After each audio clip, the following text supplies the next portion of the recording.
ProRes RAW. We're at the Atomos stand at Cinegear. I'm with Mark, and well, Mark, you announced ProRes RAW at NAB. Yes. We're now 6 weeks, 8 weeks.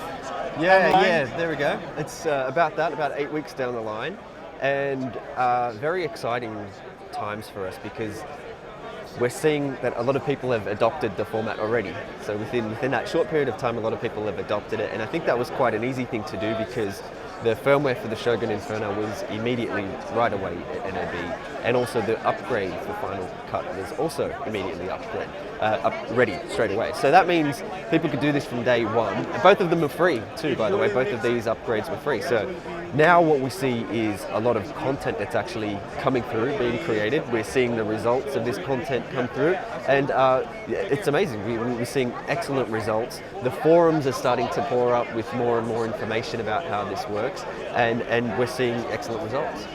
So initial response from your user base, how has that been? The response has been fantastic.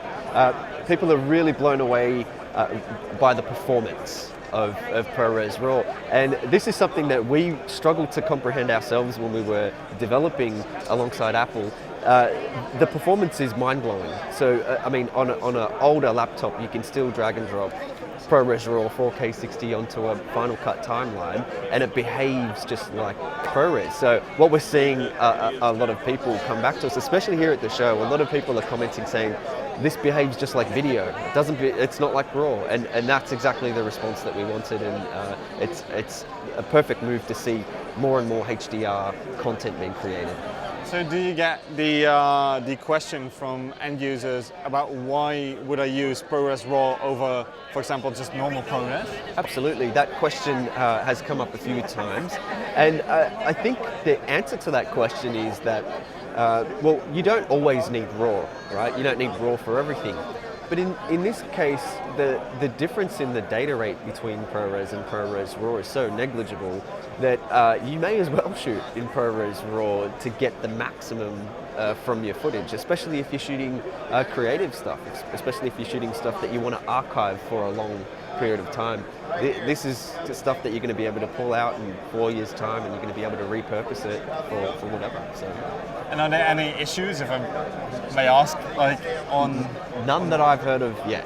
No issues that I've heard of yet. There are functionality requests that people are putting forward, and these things will take time, but I don't see any reason why a lot of these things won't come to fruition. As anything, it's still very early days. It's still early days for Final Cut functionality. It's early days for what we're doing, but it's just very exciting to see where this is going to go. It's really expanding and opening up a different level of creativity for our users.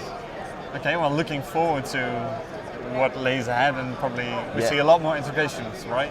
Loads more education. We've actually been on a ProRes RAW tour since NAB, and that's been fantastic. There's been loads of people showing up to these events, all very curious about how this works, and it's very gratifying after each of these seeing the response from these tours where people can actually get their hands on it and play with it. It's quite a compelling combination. Okay, well, thanks a lot. No problems. Thanks, Wes. Yeah, cheers. Cheers.